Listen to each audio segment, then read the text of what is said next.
Vamos começar a ver as imagens da edição de 1986 do Rally Vinho da Madeira. Vimos sair Fabrício Thabbaton, que viria a se tornar o campeão da Europa. Este é o espanhol Carlos Sainz, uma das grandes vedetas do automobilismo mundial. Não nos podemos esquecer que Sainz veio à Madeira em 86 com o Renault de Espanha, mas que presentemente faz parte de uma das mais conceituadas equipes do Campeonato do Mundo, a Toyota. É um piloto espetacular e, enquanto durou o seu carro, deu grande luta ao grande favorito, que era já nessa altura o Fabrício Thabbaton. O ano 1986, que foi o ano de grande mudança no automobilismo de rally, não nos podemos esquecer que foi nesse ano que aconteceu o desastre de Sintra, que motivou a paragem do Rally Vinho do Porto. Infelizmente o Joaquim Santos na primeira classificativa teve aquela saída de estrada e, portanto, que levou os pilotos prioritários A e B a abandonarem o Rally. E mais tarde, num supercarro, num Delta S4, o Toivonen, que vinha a dominar esse campeonato do mundo, depois fundamentalmente da sua vitória em Monte Carlo, Toivonen, que viria a perder a vida juntamente com o seu copiloto, o Cresto, numa prova do Campeonato do Mundo, exatamente na Córcega. Depois desse acidente, o presidente Jean-Marie Balestre resolveu alterar todas as regras que estavam emanadas em termos de Federação Internacional do Desporto Automóvel, e em 1987 já tivemos carros diferentes que vamos ver dentro de momentos nas imagens da outra edição da Volta à Madeira. Aqui ainda estamos, portanto, a ver o Thabbaton no S4, numa prova especial de classificação muito conhecida no Vinho da Madeira, que é a prova do Pool da Serra, uma prova muito rápida, com uma reta de alguns quilómetros, com uma curva para o lado esquerdo, sempre muito espetacular, onde normalmente os espectadores não estão bem situados. Vamos ver um acidente de um BMW que demonstra exatamente isso mesmo. Os espectadores, embora estejam, isso foi no ano 1987, embora estivessem na parte interior, tiveram que sofrer um grande susto, e isso demonstra que a segurança nos rallies é extremamente importante, é determinante para a obtenção das classificações dos rallies em termos de pontuação da Federação. Em 1986, Thabbaton passeou a sua classe, fundamentalmente porque tinha também o carro mais potente. Depois da assistência de Sainz, houve uma grande esquadra de Lancias 037 que lhe tentaram fazer frente, mas a diferença ia aumentando paulatinamente e Thabbaton não teve dificuldade em ganhar esta edição. Os Lancias 037 eram carros perfeitamente ultrapassados para conseguir competir com... Este não tem nada a ver com os Lancias 037, como podem imaginar, mas os Lancias 037 eram carros que, com menor potência para o S4, eram carros de outra geração, e este 4 rodas motorizes, o número 1 de Fabrício Thabbaton, dominou a bel prazer e viria a ganhar o Rally com uma grandíssima vantagem sobre todos os demais competidores. E no fim o próprio Thabbaton dizia que nunca tinha andado tão devagar numa prova do Campeonato da Europa e que tinha conseguido uma vantagem tão grande. E, portanto, os portugueses e os próprios estrangeiros com carros mais fracos em termos de potência não conseguiram de maneira nenhuma se chegar à grande capacidade que era esse S4 da Lancia, que era um carro que só tinha como rival os Audis de Roll e de Mikola, e também, logicamente, os Peugeots do Campeonato do Mundo, que aliás viriam. Aqui tem uma saída espetacular de um concorrente, exatamente num buraco onde Teresa Torres há muitos anos também captou. Eu estava a dizer que só os Peugeots é que conseguiram fazer frente a estes Lancias e também aos Audis. Portanto, isto foi a parte final de 1986. Já estamos a ver a saída de 1987 com o Lancia 037 de Seniors, portanto um carro subsidiado fundamentalmente por uma empresa belga de tabacos, Abastos, que está a sair aqui do Funchal. Temos ali o Presidente da Assembleia Regional Estamos a ver aqui um dos Lancias Totip da escuderia Jolly Club de Itália. Tanto o Cerato como o Lubé vieram à Madeira discutir o primeiro lugar e tinham no Seniors o seu principal competidor. Portanto, 3 carros já a pertencer ao Grupo A. Já estamos em 1987, portanto, o ano depois dos fatídicos acidentes tanto da Lagoa Azul como do Rally da Córcega, e portanto carros agora mais fracos, menos potentes, mais iguais, carros que em princípio deveriam dar uma luta maior, mas em automobilismo é sempre muito difícil nós fazermos previsões, e este ano também, com 3 concorrentes só para o primeiro lugar, o que aconteceu foi que Seniors viria a desistir muito rapidamente, prematuramente, e os 2 Lancias da Totip do Jolly Club dominaram completamente o rally, e Lubé levantou o pé para que Cerato viesse a ganhar com grande facilidade. Este foi um rally que não deixou, em termos competitivos, grandes recordações. Nós tivemos alguns bons momentos de automobilismo, mas para lugares secundários, não para o primeiro lugar.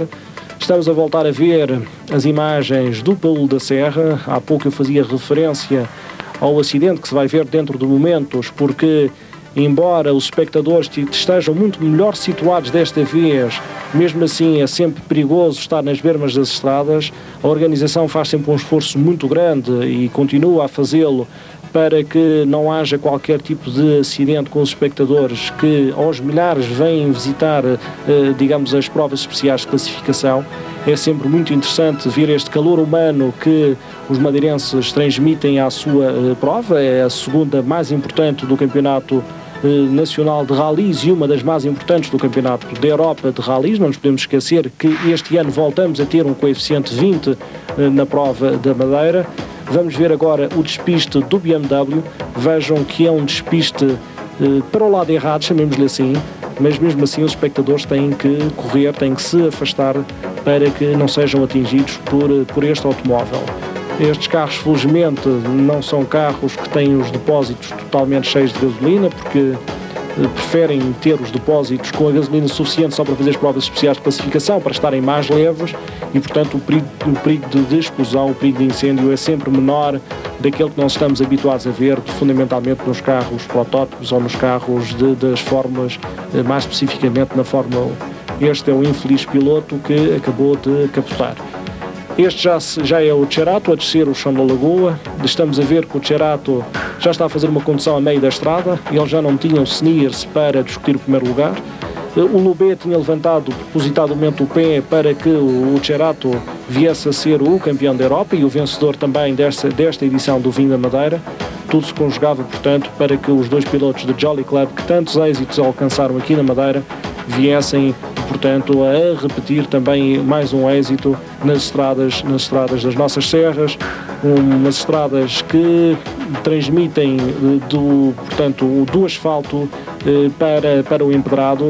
O nosso rally não tem terra, é uma prova muito particular nesse aspecto, é uma prova que vamos aqui do asfalto para este empedrado. Vejam a agressividade destas pedras, o abrasivo destas pedras. Portanto, esta condução, penso que do Jorge Ortigão, é uma condução sempre perigosa, porque as paredes laterais dos pneus são sempre muito mais sensíveis, são muito mais frágeis e estão sempre sujeitas a qualquer furo. Portanto, os pilotos aqui já em confraternização é à final. Portanto, está o Cerato a dar a mão ao Yves Lubé, primeiro e segundo classificado. Cerato, que seria campeão da Europa. Cerato, que é um piloto que andou sempre à berma de ser um piloto da Lancia Martini, mas nunca conseguiu.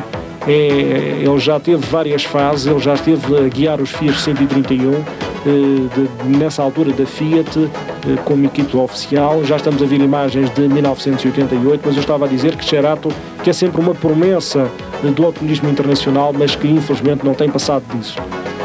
Também poderíamos dizer o mesmo um pouco do Yves Lubé, que penso eu que já ultrapassou aquela fase de todas as promessas que durante tantos anos tinha apresentado aos team managers, tanto da Fiat como da Lancia, como das próprias equipes francesas. Estamos a ver 1988, foi uma luta interessante até o fim da etapa diurna de sábado. exatamente quando o Tabaton foi forçado a desistir. Nessa altura o Tabaton era líder da prova, portanto era um líder tranquilo. O Sneers, com o seu BMW, não se tinha podido chegar ao delta, portanto, do Tabaton. Tabaton que só viria a desistir na última classificativa da etapa noturna, da etapa diurna de sábado, e que fez um volte-face que seria decisivo em termos de classificação geral, porque o Sneers a partir daí também não tinha ninguém atrás que o apoquentasse. Mas, verdade seja dita, o Sneers teve um mérito o ano passado, ou seja, embora não se tivesse podido chegar ao primeiro lugar, teve sempre uma participação muito agressiva no segundo lugar, e quando o Tabaton desistiu na tal classificativa de sábado, o Sneers estava exatamente em cima do Tabaton para lhe roubar esse primeiro lugar, roubar entre aspas, e viria a ser o vencedor da edição de 1988. Aliás, esta prova de 1988 aqui na Madeira viria a ser um volte-face muito interessante em termos de Campeonato da Europa. Campeonato da Europa que só se iria decidir efetivamente na última prova do coeficiente 20, porque aqui vejam o spoiler do Lancia já partido. Eu voltaria a referir que a diferença de pisos entre empedrado e asfalto cria muitas vezes este género de problemas. Os carros estão preparados para as provas de asfalto, e quando entram dentro do empedrado muitas vezes têm toques em termos de suspensão, em termos de carroçaria, que cria aquele género de problemas. É uma das particularidades aqui do Rally da Madeira, e portanto é sempre de realçar que os pisos mistos, ou as provas especiais de classificação com piso misto, ou seja, de asfalto e de empedrado, são sempre interessantes de seguir, porque muitas vezes um ataque muito forte no início de uma prova especial de classificação pode vir a trazer problemas em termos de pneus para o futuro.